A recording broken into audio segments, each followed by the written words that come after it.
It's been 2 years since I started using the Maffetone method for my running. So today I'm going to talk to you about the top 10 things I have learned in that time to help you in your running. And we're starting right now. This is my Maffetone method story. The reason I started using the Maffetone method in my running is because I couldn't keep doing what I was doing because it clearly wasn't working. I was a very unhappy runner. I had been injured, I'd been burned out, I was overweight, kind of lost my love of running. I had a couple of poor races, I wasn't happy psychologically, mentally, and I literally just wanted to quit the sport. But there was something deep down inside that said, you know what, give it one more shot and use this Maffetone method way of training, heart rate training, slow running, and see what happens. And give it some time, give it 6 months and see what happens. Well, those 6 months turned into an experiment, a YouTube channel, a revitalization of running.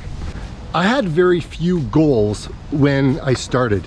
I ideally wanted to lose weight. I wanted to enjoy my running again, and I wanted to get faster. Those were really it, but I didn't know how to go about it. So I started to dive into this world of heart rate training, slow running, Maffetone method to see where it would take me. Man, it's been a long 2 years and I've learned a lot. So I'm going to talk to you about the 10 things that I've learned and hopefully they help you in your running. Number 10, you have to have flexibility in your Maffetone training. What I mean by that is it's not always about running at your maximum MAF heart rate. It's about listening to your body and taking days off when it's necessary. It's about running below your MAF number. If you don't have the flexibility and you're always redlining it on your MAF numbers, never giving yourself a day off and never listening to your body when you have a little niggle, you're gonna end up stopping and you're not gonna continue. Number 9. Build your aerobic base before you start running any 80-20 type of training. You want to be able to have a solid foundation to start with and then build upon that and then start adding in some speed. Maffetone method is not all about running slow. It's a training method so you can build your aerobic base as a launch pad to faster types of running. Not everyone has to do that. But if 80% of your run is at your MAF number, you're gonna be in good shape. Number 8, know why you are using the Maffetone method. It is super important because if you don't know why you are using this method, you're gonna be doomed to failure. You're not gonna see the results that you want and then you're just gonna quit.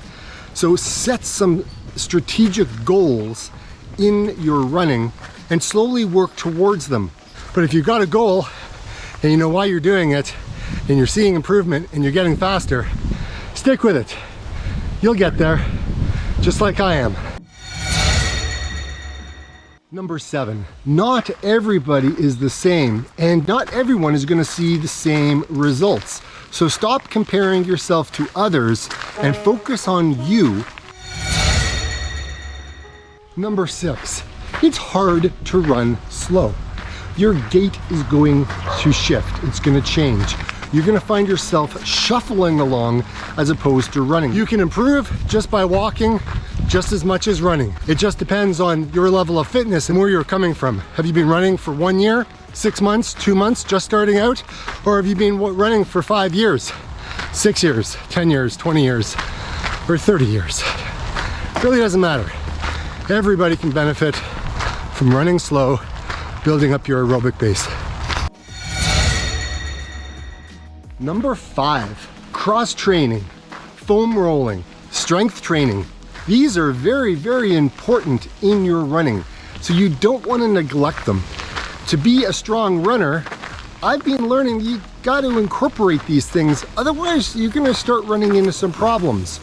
So go see the appropriate people that you need to go see, like chiropractors and doctors and physiotherapists. If your muscles are strong, then it's gonna set you up for success and reduce the chances of getting injured.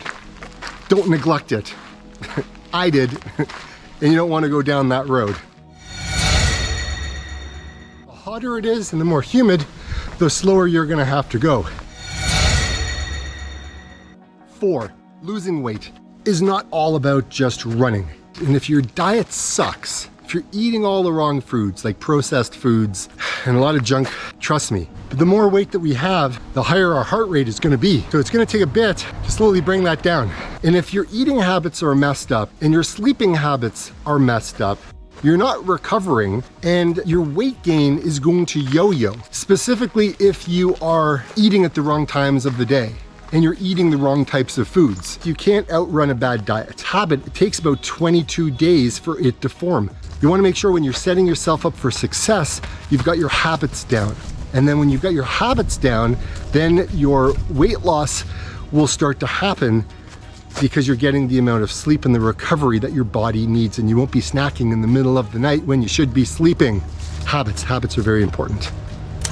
Question of the day. What is the number one thing that you love about heart rate training? Or the number one thing you hate about heart rate training? Comment below. I'd really like to read what all you guys have to say.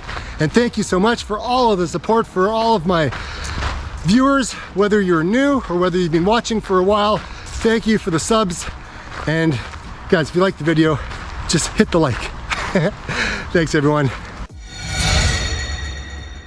Number 3. Get your mechanics and your blood work checked. You want to make sure that your blood work comes back in good shape. Your vitamin B12 may be low, your iron may be low, your vitamin D may be low.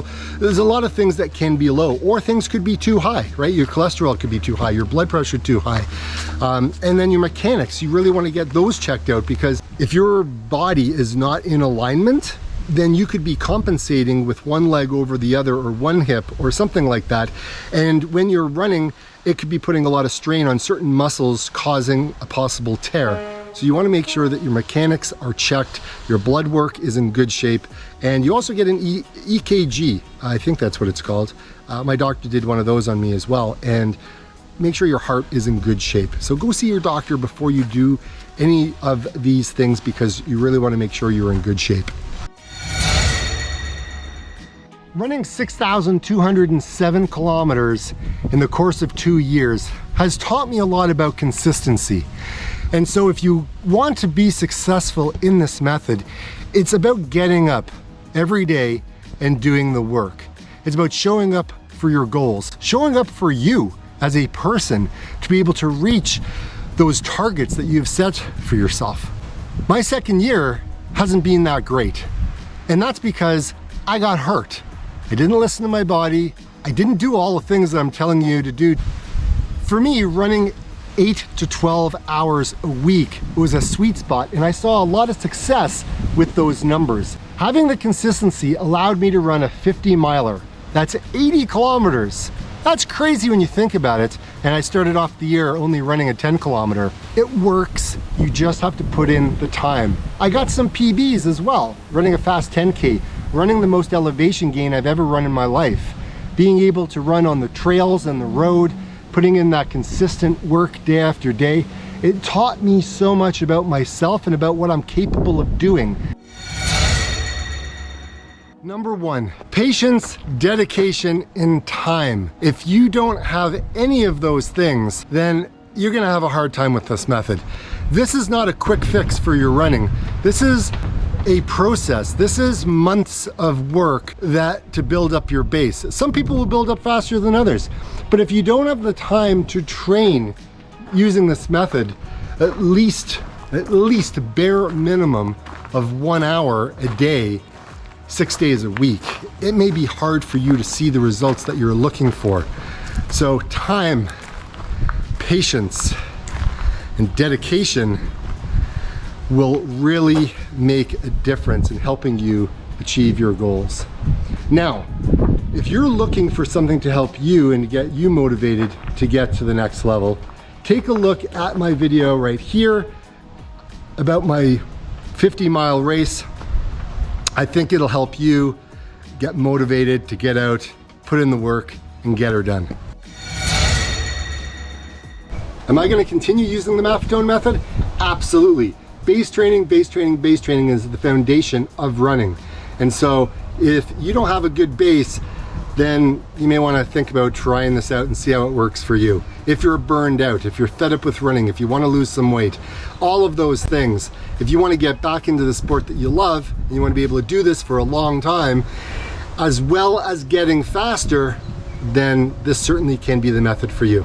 Thanks everyone for watching to the very end. It takes time, it takes patience, it takes dedication. Stick with it. You should see results. But most of all, just have fun. So get out and run. See you on Thursday.